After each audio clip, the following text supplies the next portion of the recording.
Bienvenue dans le goût du savoir. Si tu aimes la vidéo, like et abonne-toi. Tiens, Erwan, c'est une bonne question ça. Est-ce que tu savais qu'à un moment donné, l'Angleterre appartenait à nos beaux vieux Normands? Tu le savais ça? Oui, oui, oui. Il y a eu plusieurs formes d'immigration, de migration autour des îles britanniques. Tout à fait. Ah oui, parce qu'on se rappelle hein, que les Anglais ont débarqué en Normandie pour nous sauver pendant la Seconde Guerre mondiale, évidemment. Mais ce qu'on sait moins, c'est que nous, enfin nos amis normands, ont débarqué en Angleterre il y a beaucoup plus longtemps. C'était Mm. en 1066, ça ne nous rajeunit pas, avec Isa et José, qui nous ont sorti le grand jeu en termes de costumes et de déco anglaise. Non mais regardez ça, quoi.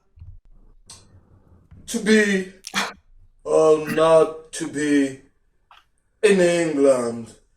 That is the question. Mais qu'est-ce que t'es encore en train de trafiquer là? Je rêve d'Angleterre. Ah bah écoute, ça tombe très bien parce que c'est justement là que je vais t'emmener aujourd'hui. Splendid. 14 octobre 1066.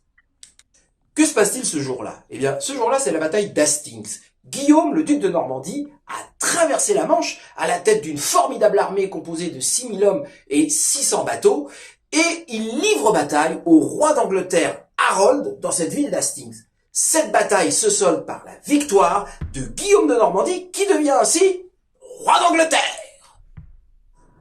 Pourquoi cette bataille a-t-elle eu lieu? C'est tout simplement un problème de succession. L'ancien roi d'Angleterre, Édouard, n'avait pas d'héritier et il avait promis à Guillaume d'être son successeur. Mais il semblerait qu'il avait aussi promis à Harold d'être son successeur. À la mort d'Édouard, Harold s'empare de la couronne d'Angleterre, conformément à la promesse d'Édouard. Mais Guillaume, évidemment, est outré. Il prend donc la décision d'armer une armée, évidemment, et de traverser la Manche pour la réclamer son dû.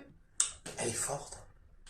Alors la portée de cet événement est considérable. D'abord parce que on change de dynastie en Angleterre. Jusque-là, c'était les Saxons qui gouvernaient notre pays voisin. À partir de maintenant, c'est les Normands qui montent sur le trône. On va bientôt parler des Anglo-Normands. Mais ce n'est pas tout, Isabelle. Eh bien non, c'est aussi grâce à cette bataille qu'a pu être brodée la fameuse tapisserie de Bayeux. Cette tapisserie qui mesure plusieurs mètres raconte le débarquement de Guillaume en Angleterre, la bataille d'Hastings et bien sûr la mort d'Harold. Bon, on a fini alors Isa. Je peux le dire là? Je peux le dire? Oui, vas-y, profites-en, Erwan ne nous écoute pas.